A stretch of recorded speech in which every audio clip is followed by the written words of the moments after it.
Hello everyone, this is Seema Sharma. Welcome you on my channel. आज का हमारा topic है, बहुत इम्पॉर्टेंट टॉपिक है और आपकी 12th क्लास के साथ साथ ये कॉलेज में भी बहुत इम्पॉर्टेंट रहता है, कंपटीशन एग्ज़ाम्स में भी काफ़ी पूछा जाता है, तो काफ़ी इम्पॉर्टेंट टॉपिक है। आज का हमारा टॉपिक है डेलीगेशन ऑफ अथॉरिटी। तो क्या होता है डेलीगेशन? देखिए, एक चीज़ आपको अच्छे से समझ लेनी है। देखिए, a manager no matter how capable he is she is can not manage to do every task on his or own. यानी सारे काम को कोई मैनेजर अपने आप से नहीं कर सकता है। इतना वर्क तो वो खुद भी क्या कोई भी इतना कैपेबल होके वर्क नहीं कर सकता। The overload of work makes it impractical for him to handle it all by himself. यानी इतना सारा बर्डन वो खुद नहीं उठा सकता, इतना ओवरलोड होके वो प्रॉपरली वर्क नहीं कर सकता। तो ये आपको बताया है कि डेलीगेशन होता क्या है आखिर। तो डेलीगेशन क्या होता है, ये देखिए कि कोई भी मैनेजर सारे वर्क को खुद नहीं कर सकता है, तो वो क्या करेगा, अपना वर्क औरों से कराने के लिए उनके साथ में अपनी अथॉरिटी को शेयर करेगा, उनको बांटेगा। अपने सबॉर्डिनेट के साथ में अपनी अथॉरिटी को जब बांटेगा तो उसी सिचुएशन को, उसी प्रोसेस को हम डेलीगेशन कहते हैं। तो डेलीगेशन देखिए, delegation refers to transfer of authority from superior to subordinate. किसको जाएगा, सुपीरियर से किसको जाएगा, सबॉर्डिनेट को जाएगा। ठीक है, कि हाँ मेरे को किससे काम कराना है, अपने सबॉर्डिनेट से काम कराना है, तो मुझे अपनी अथॉरिटी किसको डिस्ट्रीब्यूट करनी पड़ेगी, अपने सबॉर्डिनेट को डिस्ट्रीब्यूट करनी पड़ेगी। Superior to subordinate, entrustment of responsibility and creation of accountability for performance, which help a manager to extend his area of operation, as without his activities would be restricted to only what he himself can do। कि अगर वो delegation of authority नहीं करता है तो वो सिर्फ वही कर पाएगा जिसको करने में वो एक्सपर्ट है या जितना वो कर सकता है। पर अगर उसे बेस्ट तरीके से और एफिशिएंट होकर वर्क करवाना है तो उसे अपने सबॉर्डिनेट के साथ में अथॉरिटीज़ को डेलीगेट करना पड़ेगा, ताकि इससे सबॉर्डिनेट की रिस्पॉन्सिबिलिटी क्रिएट होगी और वो विश्वास के साथ में उसको अथॉरिटी देगा कि हाँ वो ये रिस्पॉन्सिबिलिटी पूरी करके दिखाएगा। ठीक है, तो जब हम किसी को डेलीगेट करते हैं अथॉरिटी, जैसे मान लीजिए ए एक बॉस है, उसने वर्क करवाने के लिए बी के साथ में अपनी अथॉरिटीज़ डेलीगेट करी, बी को कुछ अथॉरिटीज़ दी गई, अथॉरिटी देते ही बी की रिस्पॉन्सिबिलिटी क्रिएट हो गई ए के लिए। बी अब रिस्पॉन्सिबल है टास्क को कंप्लीट करने के लिए ए के लिए। बी किसको रिपोर्ट करेगा, ए को रिपोर्ट करेगा। तो ये जो दोनों के बीच में प्रोसेस हुआ, दैट इज़ कॉल्ड डेलीगेशन। यानी इन दो लोगों के बीच में, सुपीरियर और सबॉर्डिनेट के बीच में जो ये वर्क हुआ, जो ये टर्म हुई, उसको हम डेलीगेशन कहते हैं। अब इससे क्या होता है कि जब ए ने अपनी अथॉरिटी बी को डेलीगेट करी तो बी को कुछ पावर मिली और वो अपना वर्क करने के लिए कैपेबल हो गया। अब वो अपनी रिस्पॉन्सिबिलिटी को पूरा करेगा।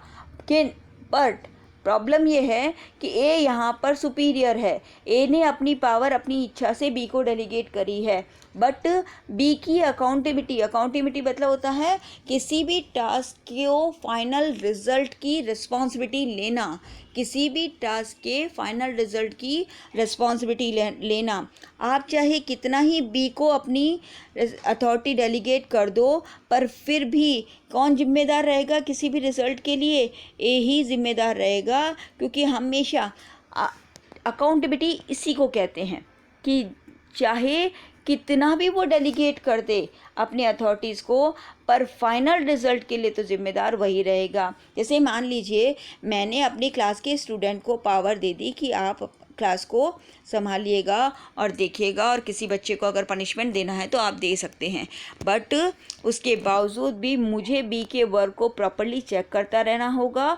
और अगर बी कोई भी गलत काम करता है या कोई भी जो फाइनल रिजल्ट आता है उसके लिए रिस्पॉन्सिबल कौन रहेगा, मैं ही रहूँगी। ओके, तो डेलीगेशन का मतलब होता है कि सुपीरियर सबॉर्डिनेट को अपनी अथॉरिटीज़ डेलीगेट करता है ताकि वर्क को कंप्लीट करवाया जा सके अच्छे से और मैनेजर पे या सुपीरियर पे ज़्यादा बर्डन नहीं हो।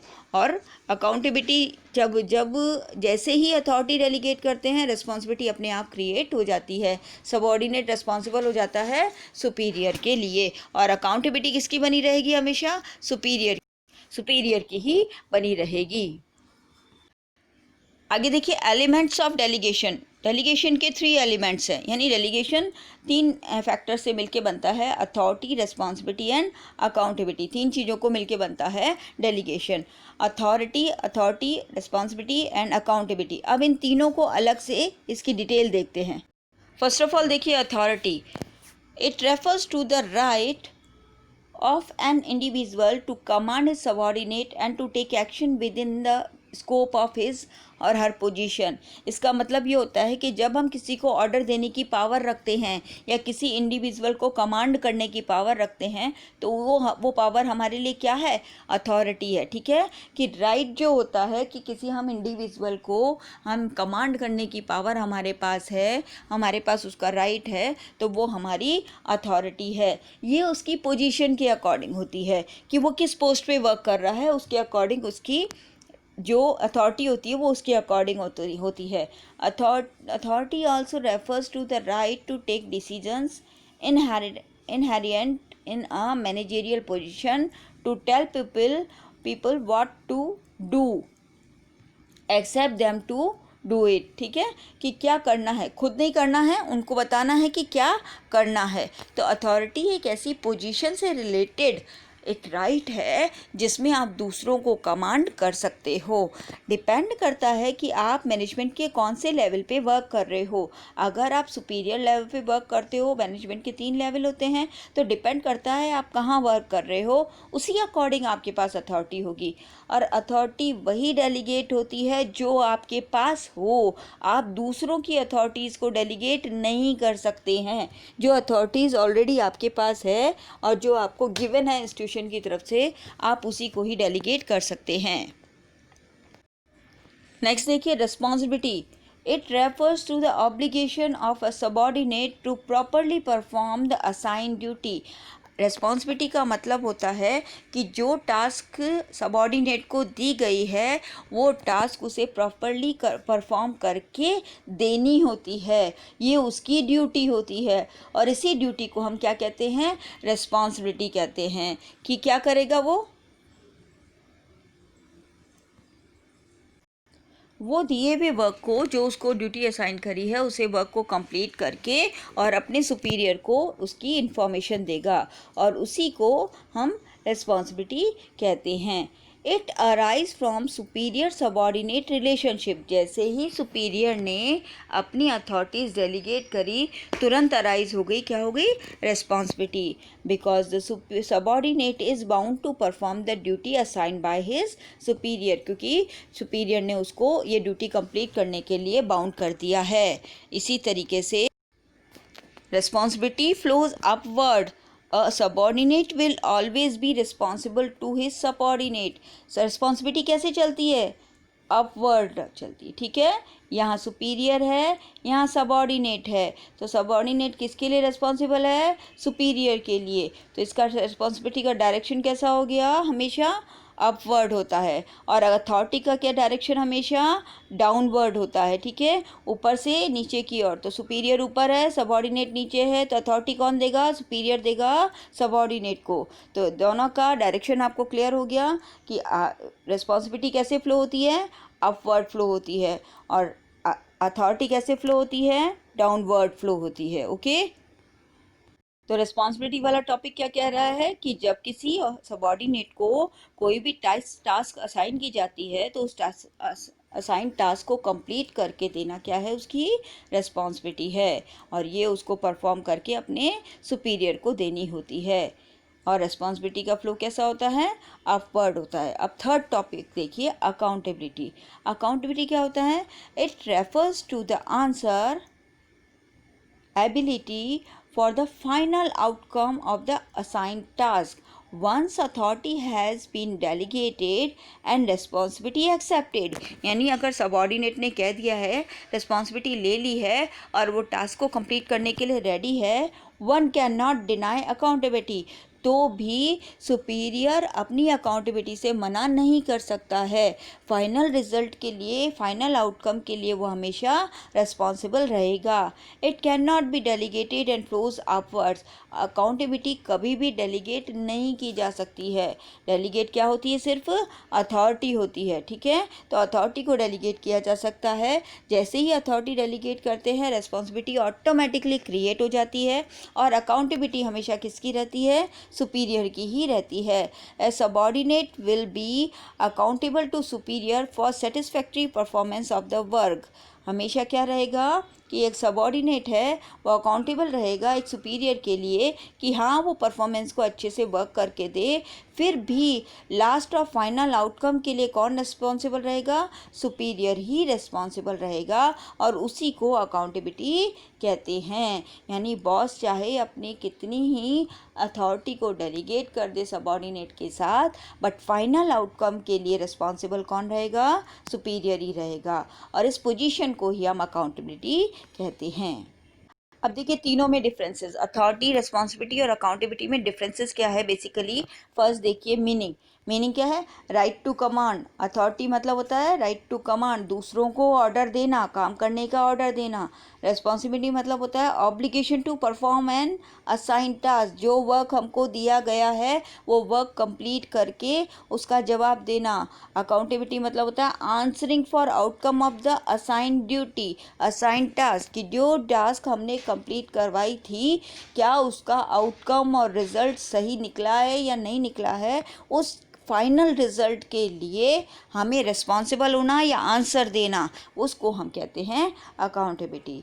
Origin arise from the formal position. Authority कैसे बनती है? फॉर्मल पोजीशन की वजह से। जो पर्सन, जो भी सुपीरियर है, वो जिस पोजीशन पे है उस पोजीशन के अकॉर्डिंग अपनी अथॉरिटी को डेलीगेट करता है। Responsibility arise from delegation of authority. जैसे ही अथॉरिटी का डेलीगेशन हुआ, रिस्पॉन्सिबिलिटी अराइज हो जाती है। अकाउंटेबिलिटी कैसे अराइज होती है? जैसे ही किसी सबऑर्डिनेट ने रिस्पॉन्सिबिलिटी के लिए यस बोला, अकाउंटेबिलिटी ऑटोमेटिकली अराइज हो जाती है। फ्लो, अथॉरिटी का फ्लो कैसा होता है? हमेशा downward, flow downwards from superior to subordinate. Responsibility का कैसा होता है? हमेशा कैसे होगी? Flows upward from subordinate to superior. कैसे जाएगी? सबऑर्डिनेट से सुपीरियर, यानी अपवर्ड होगा, इसका डायरेक्शन अपवर्ड होगा। अकाउंटेबिलिटी देखिए, flows upward from subordinate to superior. जवाब देने का काम हमेशा सुपीरियर ही करेगा, ठीक है। तो वैसे तो इसका फ्लो नहीं होता है, ये हमेशा सुपीरियर की ही होती है, बट देखा जाए जिसने भी डेलीगेट किया है हमेशा उसी की रिस्पॉन्सिबिलिटी होगी, सबऑर्डिनेट की अकाउंटेबिलिटी नहीं होगी।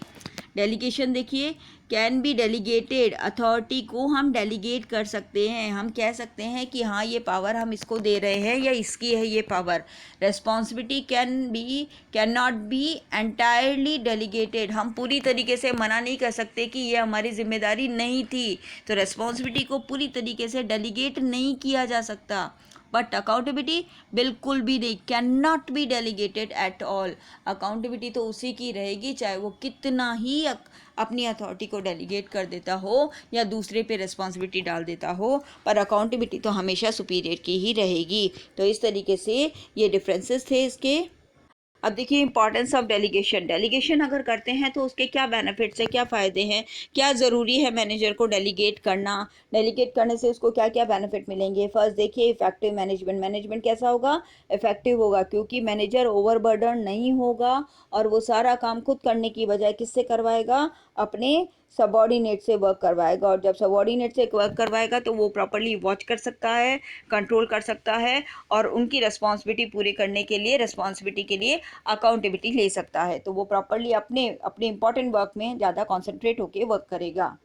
एम्प्लॉयज़ डेवलपमेंट, हाँ इससे एम्प्लॉयज़ का डेवलपमेंट होगा, क्योंकि जब सुपीरियर अपने सबऑर्डिनेट को कोई रिस्पॉन्सिबिलिटी और अकाउंटेबिलिटी देता है, कोई अथॉरिटी डेलीगेट करता है तो इससे एम्प्लॉय बहुत खुश होता है और अपने आप को फेथफुल समझता है कि मेरा सुपीरियर मुझ पे फेथ करता है, तभी तो उसने मुझे ये अथॉरिटी डेलीगेट की है। इससे उसका कॉन्फिडेंस इंक्रीज़ होता है और एम्प्लॉयज़ इससे डेवलपमेंट महसूस करते हैं, क्योंकि उनको भी काम करने का और रिस्पॉन्सिबिलिटी लेने का एक्सपीरियंस मिलता है, वो अपने आप को डेवलप महसूस करते हैं। नेक्स्ट, मोटिवेशन ऑफ एम्प्लॉयज़ को बहुत अच्छा लगता है अगर उनको एक अच्छी पोजीशन, एक अच्छी अथॉरिटी दी जाए, रिस्पॉन्सिबिलिटी लेकर के वो अपने आप को प्रूव करते हैं, अपनी एफिशिएंसी को शो करते हैं, तो वो मोटिवेट होते हैं और अच्छा वर्क करने के लिए अगर उनको अथॉरिटी डेलीगेट की जाती है।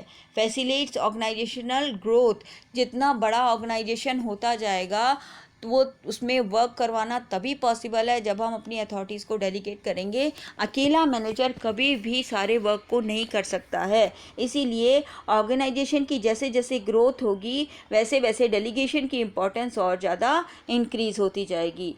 बेसिस ऑफ मैनेजमेंट हायरार्की का मतलब होता है सुपीरियर, फिर उसके अंडर में कोई सबॉर्डिनेट, फिर उसके अंडर में कोई सबॉर्डिनेट। तो ये जो कमांड की चेन बन रही है, ए का अंडर में सबॉर्डिनेट है बी के अंडर में है सी के अंडर में है डी, इस तरीके से ये जो चेन ऑफ कमांड बन रही है इसको बोलते हैं हायरार्की। और ये हायरार्की तभी बनती है जब दो लोगों के बीच में कंटिन्यूस डेलीगेशन होता है। ए ने बी को डेलीगेट की, बी ने सी को डेलीगेट की, सी ने डी को डेलीगेट करी, अपनी अपनी अथॉरिटी डेलीगेट करी।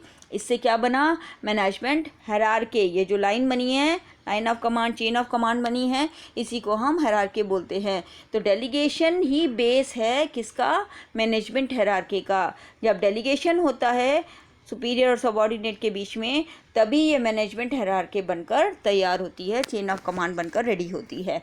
बेटर कोऑर्डिनेशन, बहुत अच्छा कोऑर्डिनेशन हो पाएगा, क्योंकि यहाँ पर सुपीरियर ही सब कुछ नहीं कर रहा, वो लोगों से वर्क करवा रहा है और इससे वो सबके वर्क को वॉच कर सकता है और कोऑर्डिनेशन मेंटेन कर सकता है अपने ऑर्गेनाइजेशन में। Last, reduce the workload of managers के वर्कलोड को क्या करेगा? ये कम करेगा। मैनेजर्स सारा वर्क खुद ना करके किससे करवा रहे हैं? अब अपने सबॉर्डिनेट से करवा रहे हैं, और जिससे उनका क्या होगा? टाइम सेव होगा तो वो इजीली अपना वर्कलोड उनका कम हो जाएगा और वो ज़्यादा इम्पॉर्टेंट वर्क पर और ज़्यादा कंसंट्रेट होकर वर्क कर पाएंगे। तो ये आपका आज का डेलीगेशन वाला टॉपिक था। डेलीगेशन बहुत इंपॉर्टेंट है, दोबारा एक बार और रिपीट कर देती हूँ। डेलीगेशन वो प्रोसेस है जिसमें सुपीरियर सबॉर्डिनेट को अथॉरिटीज़ डेलीगेट करता है, जिससे रिस्पॉन्सिबिलिटी क्रिएट होती है, बट अकाउंटेबिलिटी हमेशा किसकी रहती है? सुपीरियर की ही रहती है।